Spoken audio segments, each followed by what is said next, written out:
Have you ever wondered how Canada, the second largest country by land area, came into existence? Our journey begins more than 12,000 years ago, when the first indigenous peoples crossed the Bering Land Bridge from Asia into present-day Alaska, gradually making their way into what we now know as Canada. These first inhabitants left a rich legacy of culture and tradition, shaping the land and its people for millennia before the first Europeans set foot on the continent. Among these early indigenous societies were the Inuit in the far north, the Algonquin and Iroquois in the east, and the Plains peoples in the west. Fast forward to about the year 1000 AD, and we find the Norse, led by the intrepid Leif Erikson, making landfall on the eastern shores of Canada. While their settlements were short-lived, the Norse left an indelible mark on history as the first Europeans known to have reached North America. By the 15th century, European explorers, drawn by the allure of new lands and resources, began to traverse the vast Atlantic Ocean. The French, under the guidance of Jacques Cartier and Samuel de Champlain, established the colony of New France in the 16th century, marking the beginning of a significant period of European colonization. However, the balance of power shifted in the mid-18th century, with the British victory in the 7 Years' War. The Treaty of Paris in 1763 saw France cede most of its North American territories to Britain, paving the way for the formation of British North America.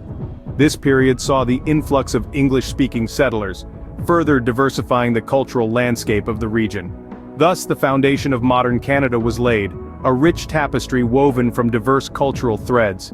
The intertwining histories of indigenous societies, Norse explorers, French colonists and British settlers created a unique blend of cultures, traditions and histories that continue to shape Canada to this day.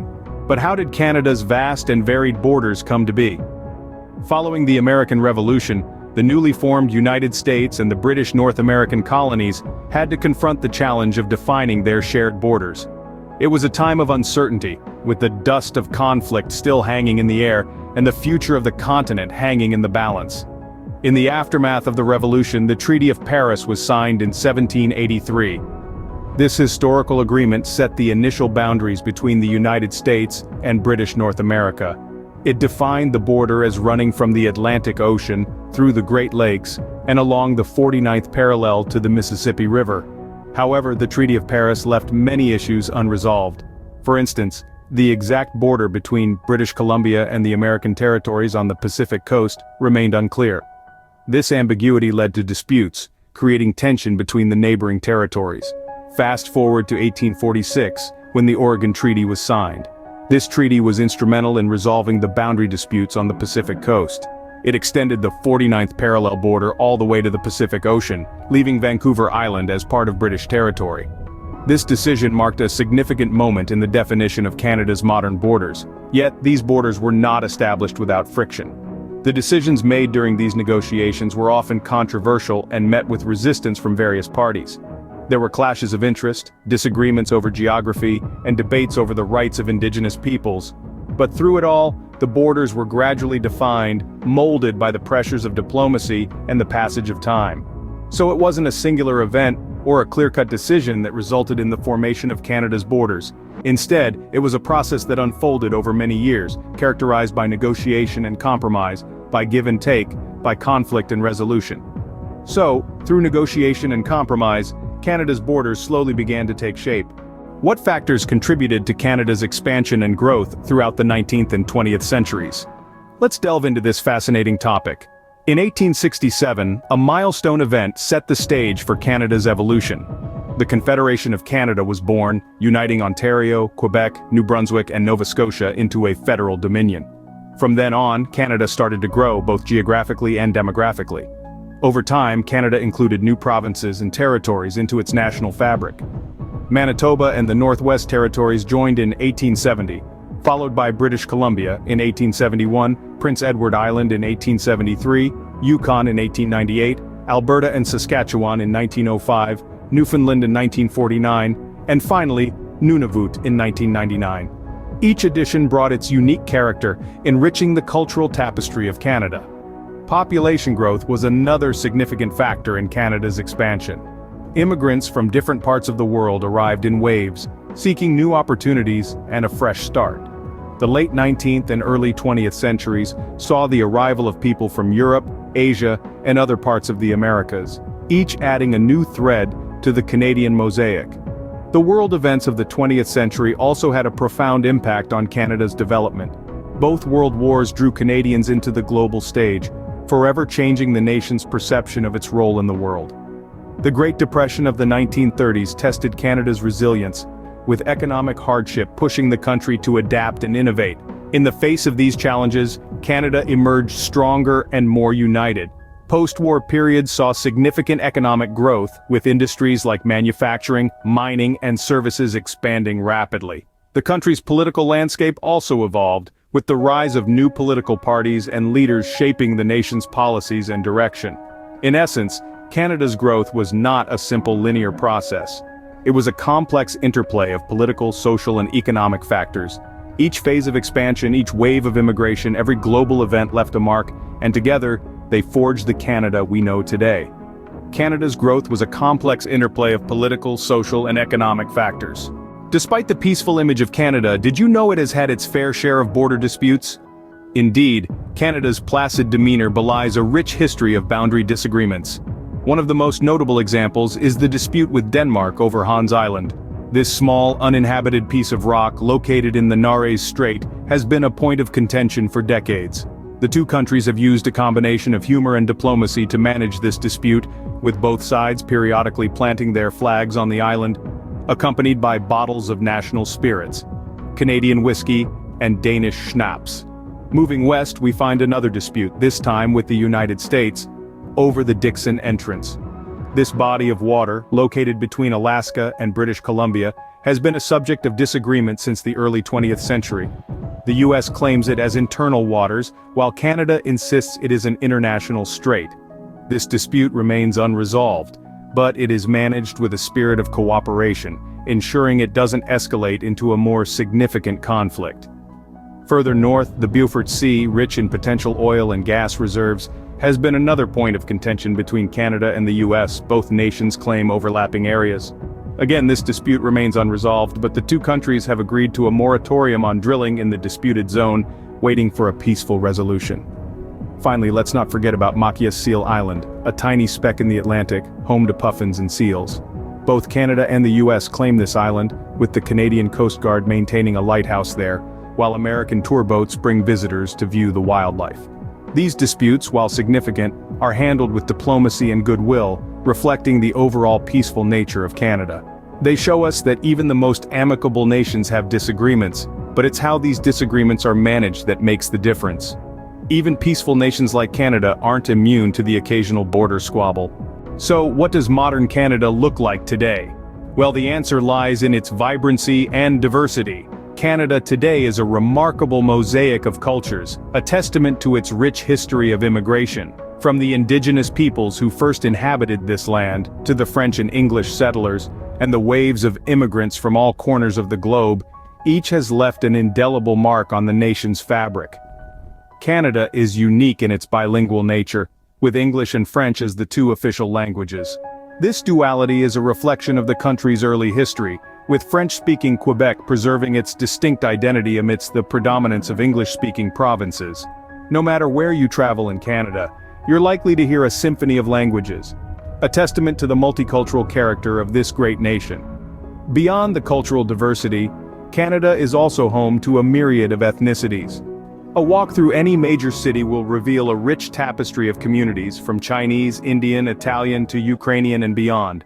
These diverse communities bring a wealth of traditions, food, music, and perspectives that enrich the Canadian experience. Now let's talk about Canada's economy. It's as diverse as its people. Blessed with an abundance of natural resources, Canada is a global leader in industries like mining, forestry, and energy. The country's vast landscapes and varied climates make it a powerhouse in agriculture, producing everything from grains in the prairies to seafood on the coasts. Trade relations are another key pillar of Canada's economy. With the United States as its largest trading partner, Canada also has strong ties with countries across Europe and Asia. Its strategic position in the global market, coupled with its commitment to free trade, has helped propel the country's economic growth. But it's not just about what's below the ground or beyond its borders. Canada's economy is also driven by innovation. From technology to healthcare, Canadian companies are making their mark on the world stage, fueled by a diverse and educated workforce. Canada today is a testament to its rich history, a multicultural nation with a strong and diverse economy. But what about Canada's political landscape? How has it evolved? To understand this, we need to dive into the chronicles of Canada's political history. In the early years, the political landscape was dominated by two major forces, the Liberal Party and the Conservative Party.